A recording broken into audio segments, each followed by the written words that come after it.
बच्चों आइए क्वेश्चन को हम न्यूमेरिकल को देखते हैं। In the given series LCR circuit find हमें क्या करना है, phase difference between the current end voltage if an additional capacitor C1 is connected in parallel.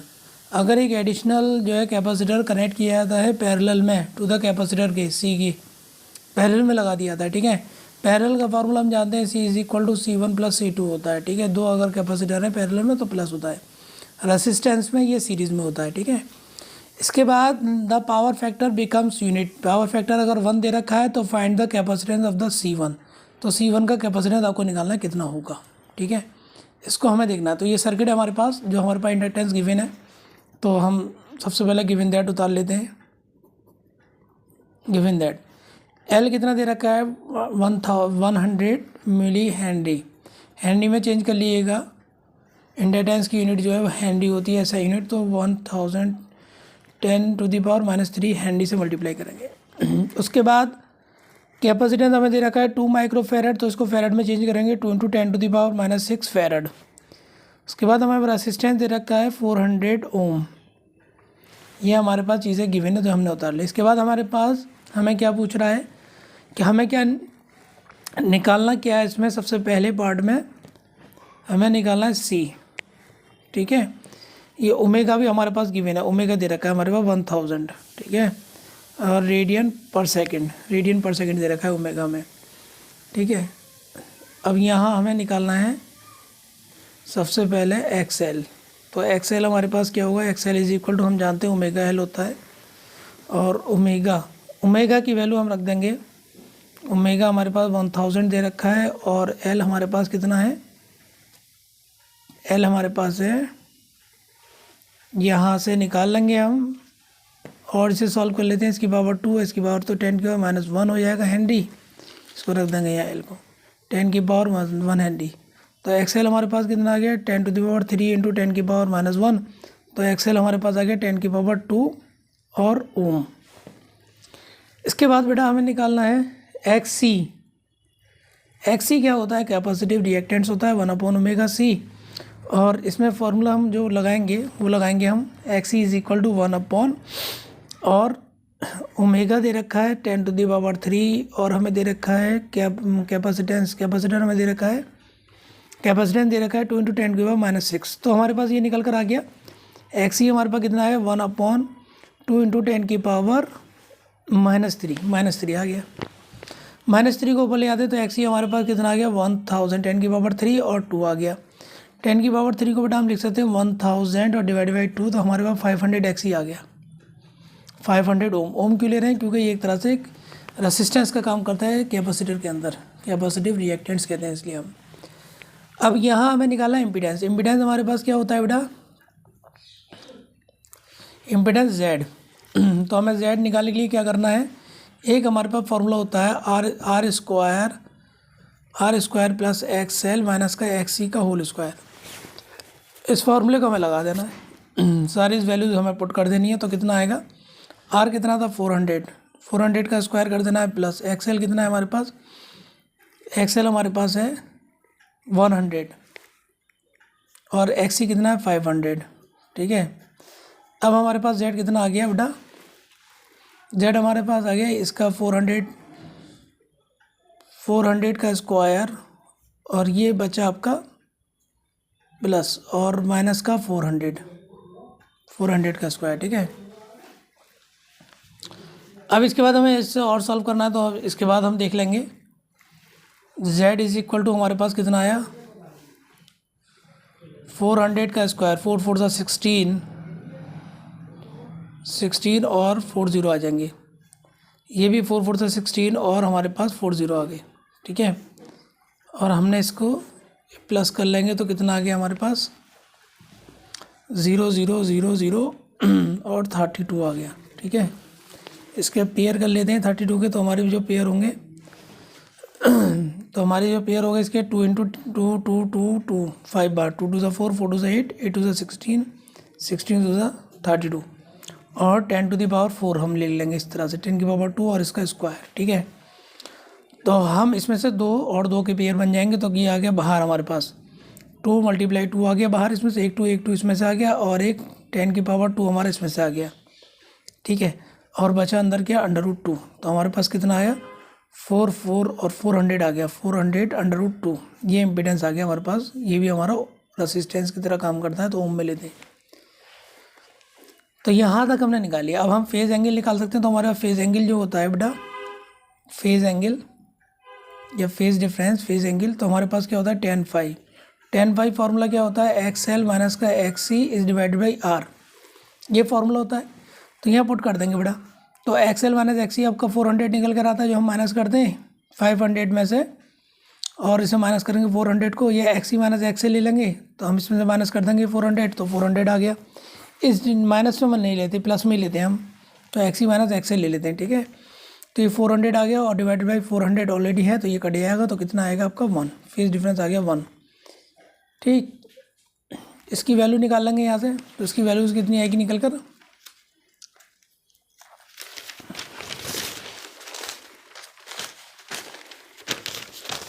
इसकी वैल्यू हमारे पास आ गई tan phi is equal to 1 आ गया। तो tan phi is equal to 1 है, तो tan 45, tan pi by 4, tan pi by 4 45 होता है, क्योंकि पाई की वैल्यू होती है 180 डिग्री, पाई बाई 4 ये होता है, तो 10 से 10 कैंसिल हो गया, तो फाई इज इक्वल टू आ गया पाई बाई 4, मतलब 45 डिग्री, 45 डिग्री आ गया फेज डिफरेंस, ठीक है। इसके बाद बेटा हमें निकालना है कि पावर फैक्टर, सेकंड वाले में निकालना है पावर फैक्टर। तो पावर फैक्टर क्या होता है, तो पावर फैक्टर हमें गिवन है, निकालना नहीं है, हमें गिवन दे रखा है बेटा। तो cos phi हम ले लेंगे पावर फैक्टर में, तो हमारे पास क्या होगा R/Z is equal to 1 unit. तो इम्पीडेंस हमारा क्या है, रेसिस्टेंस के बराबर होता है पावर फैक्टर में, ठीक है। यहाँ पे इस वक्त तो हमारा जो Z है वो कितना आएगा 400 ओम होगा, ठीक है। तो यहाँ एक नया न्यू हम कैपेसिटेंस जो हम कनेक्ट करेंगे, उसके लिए हमें XC निकालना पड़ेगा, न्यू कैपेसिटिव रिएक्टेंट्स हमें निकालना होगा बेटा। तो हमारे पास फॉर्मूला फिर वो लगा देंगे Z is equal to nu के लिए, तो R² प्लस XL माइनस का XC डैश का होल स्क्वायर, ठीक है, ये लगाएंगे नया, न्यू निकालना है, ये निकालना है XC डैश।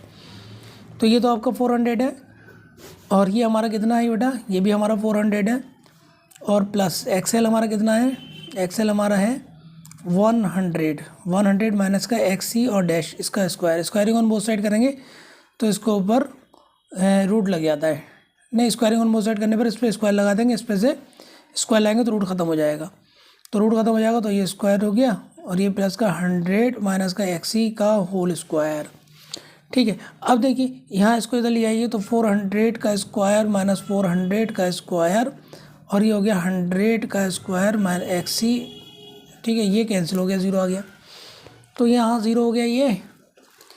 इसके बाद बेटा स्क्वायरिंग, अब हमारे पास निकल करके आ गया 100 माइनस XC डैश का whole square is equal to 0।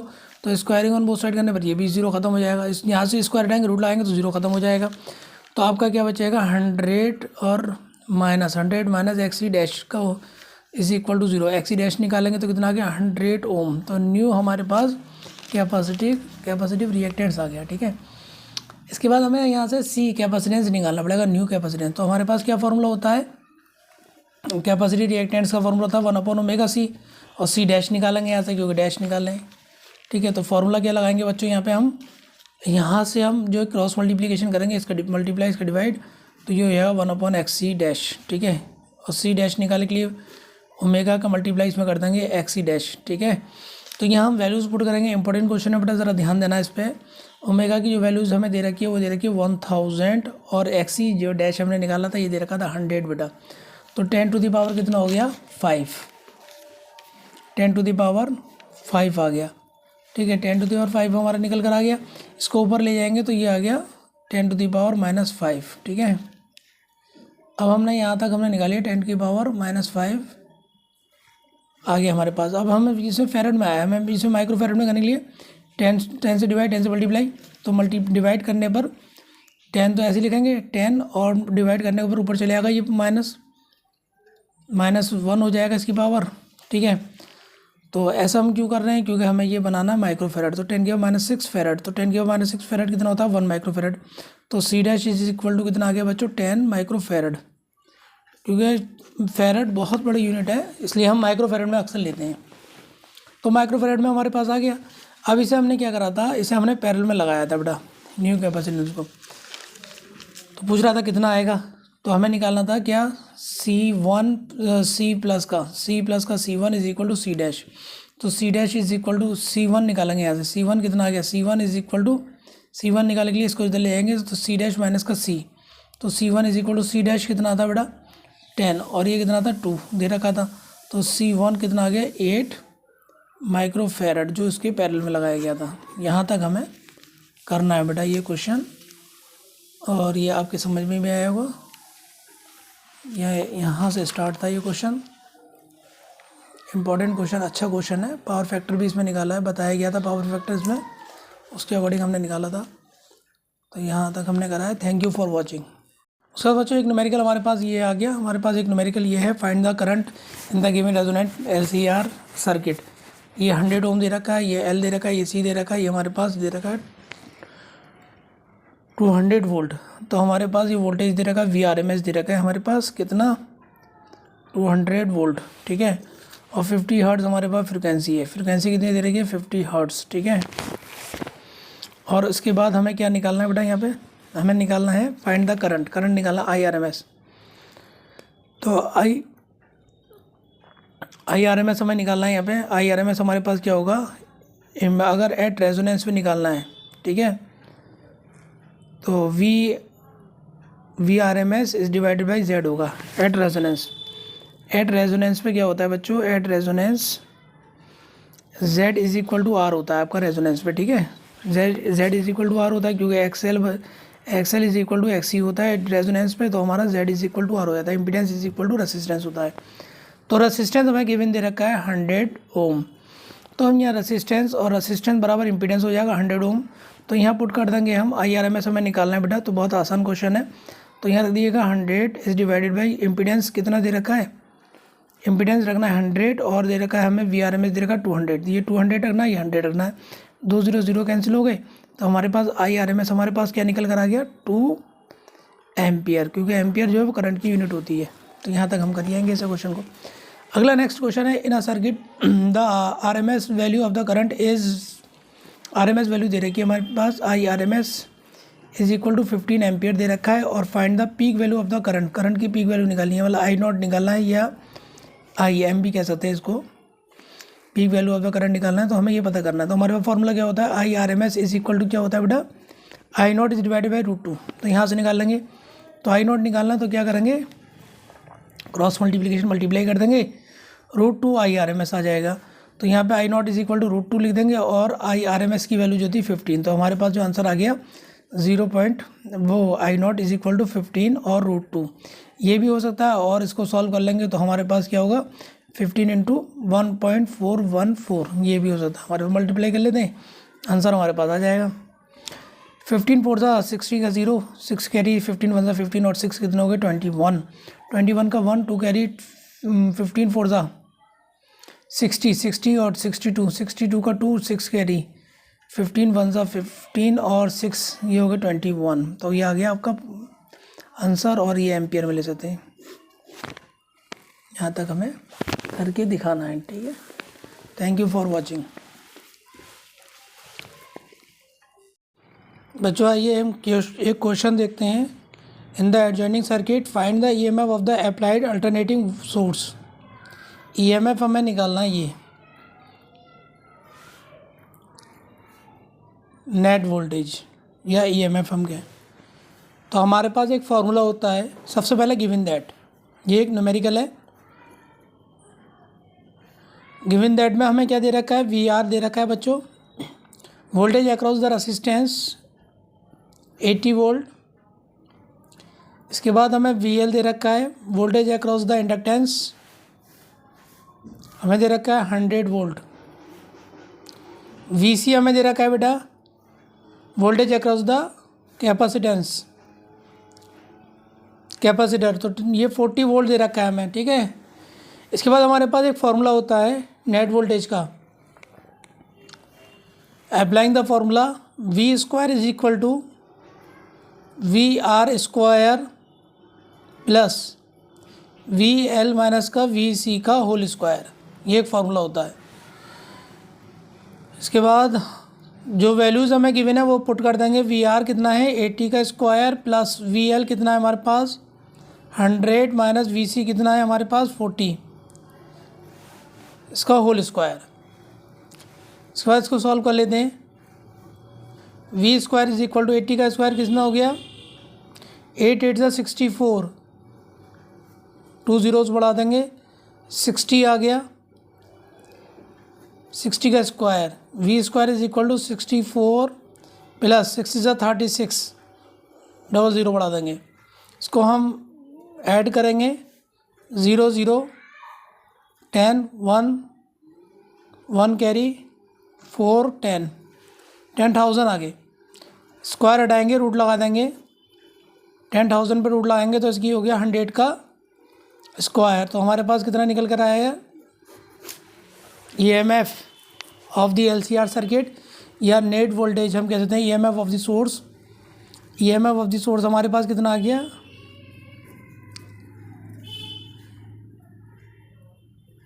100 volt. ठीक है, यहाँ तक हमें इस क्वेश्चन को करना है। ये हमारे पास डायग्राम है, ये क्वेश्चन इंपॉर्टेंट है, अगर आ जाए तो यहाँ तक करके आइए। नेक्स्ट क्वेश्चन हम देखते हैं। In the given AC circuit find out inductive and capacitive reactants, हमें निकालना है। Frequency of the unused voltage in resonance state, impedance of the circuit at resonance, ये हमें निकालना है। ठीक है, हमें क्या क्या दे रखा है 20 मिली हेनरी दे रखा है, और 2 माइक्रोफेरेड दे रखा है, और 1 किलो ओम दे रखा है। ठीक है, ये आपको इंडक्टेंस दे रखा है, कैपेसिटेंस दे रखा है, और रेसिस्टेंस दे रखा है। और हमारे पास V is equal to V0 sine 1000t, ये हमारे पास एक वो दे रखा है, क्या कहते हैं ओमेगा दे रखा है, इक्वेशन दे रखी है EMF की। ठीक है, तो यहाँ हम सबसे पहले गिवन दैट जो हमारे पास गिवन है पहले वो उतार लेते हैं।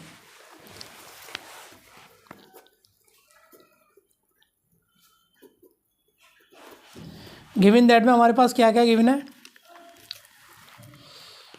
हमें दे रखा है inductance L is equal to कितना दे रखा है 20 मिली हेनरी।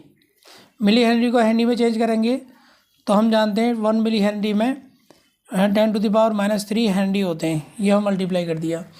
इसके बाद बेटा C इज इक्वल टू दे रखा है हमें 20 या 2 माइक्रोफेरेड, 2 माइक्रोफेरेड दे रखा है, इसको फेरेड में चेंज करेंगे 2 × 10⁻⁶ फेरेड। ठीक है, उसके बाद हमारे पास आज जो रेसिस्टेंस दे रखा है 1 किलो ओम, इसको ओम में चेंज करेंगे तो 1000 10⁻³ से मल्टीप्लाई कर देंगे, 10⁻³ ओम हो गया। यहाँ तक हमें इसको जो है गिवन दैट उतार लेना। उसके बाद हमारे पास जो इक्वेशन दे रखी है, इक्वेशन दे रखी है V is equal to V0 sine ω/t, omega की जगह 1000t आ रहा है। तो यहाँ हमारे पास जो ओमेगा आ गया V0 हमारे पास कितना है, V0 हमें दे रखा है इसमें 10 वोल्ट। ठीक है, V0 यहाँ पर जो है 10 वोल्ट है, 10 वोल्ट है हमारे पास V0। ठीक है, इसमें तो यहाँ हम कहेंगे V0 इज इक्वल टू कितना हो गया हमारे पास 10 वोल्ट, और ओमेगा हमारे पास बच्चों कितना आ गया 1000 रेडियन, इसकी यूनिट होती है रेडियन पर सेकेंड, एंगुलर फ्रिक्वेंसी की यूनिट होती है। तो हमारे पास ये ओमेगा आ गया। ठीक है, तो इंडक्टिव रिएक्टेंट्स के लिए फर्स्ट पार्ट हमारे पास क्या पूछ रहा है, first part inductive and capacitive reactants. ठीक है, तो इंडक्टिव निकालना है पहले। तो इंडक्टिव निकालने के लिए फर्स्ट पार्ट के लिए हमें क्या करना है, फॉर्मूला क्या होता है XL, इंडक्टिव रिएक्टेंट्स का XL ω/L। ठीक है, ये फॉर्मूला होता है। तो XL ω/L, ओमेगा की जगह हम रख सकते हैं जो हमारी वैल्यूज़ दे रखी है, ओमेगा की वैल्यू कितनी है 1000। ठीक है, और L हमारे पास इंडक्टेंस कितना दे रखा है 20 × 10⁻³ ठीक है, ये हमें दे रखा है। इसके बाद हमने XL निकाला, तो XL निकालने के लिए हमारे पास क्या आ गया 10⁻³ और 20 10⁻³ तो प्लस माइनस ये तो दोनों कैंसिल हो जाएंगे, 0 हो जाएगी तो पावर 1 हो गया, तो हमारे पास आ गया 20 ओम, ये आ गया XL। इसी तरीके से XC निकालना है हमें। तो XC निकालने के लिए कैपेसिटिव रिएक्टेंट्स के लिए क्या होता है 1/ωc, वैल्यूज़ पुट कर देंगे। ओमेगा की 10⁻³ दे रखा है, 1000 को 10⁻³ लिख लेंगे, और C हमारे पास है 2 × 10⁻⁶। इसको हम बेटा निकाल लेंगे 1/, ये हो गया 2 × 10⁻³ इसको ऊपर ले आएंगे तो XC ये आ गया 1000 ऊपर आ गया, 10⁻³ ऊपर जाके प्लस का हो गया तो 1000 कर दिया, 2 से डिवाइड कर देंगे तो XC हमारे पास कितना आ गया 500 ओम कैपेसिटिव रिएक्टेंट्स, ये हमारे पास 500 ओम आ गया। इसके बाद बेटा हमें क्या निकालना है इसमें, एट रेजोनेंस में हमें फ्रिक्वेंसी निकालनी है। सेकंड पार्ट, ये तो फर्स्ट पार्ट हमने सॉल्व करा था, तो सेकंड पार्ट में हमें क्या फ्रीक्वेंसी पूछ रहा है एट रेजोनेंस। रेजोनेंस में फ्रीक्वेंसी हमें निकालनी है। तो फ्रीक्वेंसी का फॉर्मूला क्या होता है 1/ω/LC, ये होता है एंगुलर फ्रीक्वेंसी। लीनियर फ्रीक्वेंसी क्या होता है न्यू इज इक्वल टू 1/2π और LC। वैल्यूज पुट करेंगे, जल्दी से इसका आंसर निकालेंगे। न्यू इज इक्वल टू 1/2π की वैल्यू हमने पुट कर दी 3.14, ठीक है। और इसकी वैल्यूज़ हमने रख दी 1/LC की वैल्यू हमारे पास कितनी है, L कितना दे रखा था, L दे रखा था 20 × 10⁻³ हमने चेंज कर दिया था हैंडी में। और C हमारे पास कितना है 2 × 10⁻⁻6, ठीक है, ये हमारे पास आ गया। तो इसका मतलब हमारे पास क्या निकल कर आया 1 इज डिवाइड बाई 2 × 3.14 और डिवाइड में मल्टीप्लाई कर लेंगे, ये हो गया 40 और ये हो गया आपका -9, ठीक है, ये आ गया हमारे पास यहाँ इतना। इसके बाद हमें क्या करना है, nu is equal to 1 is divided by -3 -6, ये आ गया हमारे पास, इज डिवाइडेड बाई मल्टीप्लाई कर लेंगे 2 4 8, 2 1 2, 2 3 6, ये आ गया 6.28। उसके बाद ये, इसके बाद इसमें से निकालेंगे हम, ये 2 था और ये 20 है, तो यहाँ से हम निकाल लेंगे इसको, 1 0 कम कर लेंगे, ठीक है। तो ये हमारे पास आ गया 40, 1 0 हमने ऐसा करेंगे, मल्टीप्लाई करेंगे 10 से डिवाइड, 10 से मल्टीप्लाई, 10 से डिवाइड और 10 से मल्टीप्लाई, 10 से मल्टीप्लाई करेंगे तो ये 400 हो गया बेटा। और 10 से जो डिवाइड, ये तो यूज़ कर लिया हमने, इसका डिवाइड ऊपर ले आएंगे तो ये हो गया 10 की पावर -10 10 to the power -10, ठीक है। सो मल्टीप्लाई के लिए 400 क्या होता है 20 का स्क्वायर होता है, 2 2 4 400 हो जाएगा, ये 20 का स्क्वायर बना लिया, इसको हमने इस तरह से लिख लिया, ठीक है। अब हम इसके बाद क्या कर सकते हैं, इसमें 10 से मल्टीप्लाई, 10 से डिवाइड, 10 से मल्टीप्लाई करा हमने तो हमारा ये हो गया। या फिर हम इजी कर सकते हैं इसको, ये ना करें बेटा 400 ना करें, तो हम इसको देख लेते हैं कि यहाँ से हमने 10 से डिवाइड, 10 से मल्टीप्लाई करा है, तो 10 से डिवाइड करने पर ये इससे ये कैंसिल कर देंगे। या फिर ऐसे करें, इस स्टेप को रहने देते हैं, इसके बाद हम ये स्टेप में इसमें ही सॉल्यूशन हम कर देंगे बेटा। इसमें देखिए इसी में सॉल्यूशन कर देंगे, 10 से डिवाइड 10 से मल्टीप्लाई नहीं करते हम इसमें, ठीक है, इसको ईजी कर देते हैं हम। और देखिए यहाँ पे तो हमने क्या करा, म्यू हमने ले लिया, म्यू इज इक्वल टू, तो हमारे पास क्या आ रहा था 1 इज डिवाइडेड बाई, और ये कितना था 6.28 था। और उसके बाद हमने जो है 40 और इंटू 10 to the power -9 था, तो हमने 1 0 इसी से कम कर देते हैं 1 0, 6.28, 1 0 यहीं से कम करके तो ये हो जाएगा 4 × 10 की पावर, और ये हो गया 1 और 10 की पावर -9। तो इसी को यहीं सॉल्व करेंगे इसे बेटा। म्यू इज इक्वल टू 6.28 4 × 10 की पावर -8, ठीक है, ये आ गया। इसके बाद देखिए इसका स्क्वायर, इसको इस तरह से लिख देंगे, ये हो गया 2 की पावर 2 और ये हो गया 10 और -4 की पावर 2, ठीक है। तो यहाँ हमारा क्या निकल कर आएगा, बाहर आ गया हमारा 6.28 और इसमें से 2 आ गया, इसमें से 10 की पावर -4 आ गया, इतना हमारा आ गया, ठीक है। अब म्यू हमें निकालना है, तो हमें क्या करना है 1 इसको मल्टीप्लाई कर लेंगे, 2 8 16 का 6 1 कैरी, 2 2 4 1 5, 2 6 12, ठीक है, ये आ गया हमारे पास। इसको ऊपर ले जाएंगे 10 की पावर 4 प्लस का हो जाएगा, ठीक है बेटा, यहाँ तक हमने कर लिया। इसके बाद हम जो डायरेक्ट डिवाइड करेंगे तो हमारे पास जो आंसर आएगा 10 to the पावर, मतलब इतने ज़ीरो आ गई, ये 10 to the पावर 4 और 12.56, ये हमारे पास निकल कर आया इतना। इसके बाद हम डिवाइड करेंगे तो हमारे पास जो आंसर आएगा वो आएगा, पॉइंट काट देंगे, 2 0 और बढ़ा देंगे ऊपर, तो ये हो गया हमारे पास 2 0 और 2 0 2 0 6 0 हो गई, ठीक है, 6 0 और 12 5 6, 2 से हम डिवाइड कर देंगे, या डायरेक्ट भी डिवाइड कर सकते हैं। डायरेक्ट हम डिवाइड करते हैं 12 5 6 और 6 0 है 10 लाख, ठीक है। 10 लाख को हम डायरेक्ट डिवाइड करेंगे तो कितनी बार जाएगा, 7 बार, ठीक है। 7 6 42, 42 का 2 4 कैरी, 7 5 35 और 4 39, 39 का 9 3 कैरी, 7 2 14 और 3 17, 17 का 7 1 कैरी, 7 1 7 और 1 8, ठीक है, ये आ गया हमारे पास।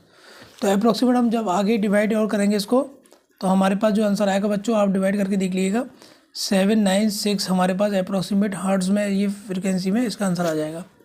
ये फाइनल हमारा आंसर हो गया। यहाँ तक हमें करके आना है, हमें इजी कैलकुलेशन करना होता है और सोचना पड़ता है किस तरह से हम इजी कर सकते हैं। ये डिवीज़न मल्टीप्लिकेशन ये आपको पहले ही सिखा दिया था, तो ये आसानी से आप कर सकते हैं, ठीक है। जिसको आपसे आता होगा तो आप आसानी से इसे कर लेंगे। इसको ये भी क्वेश्चन हमारा यहाँ पे कंप्लीट हो गया। Thank you for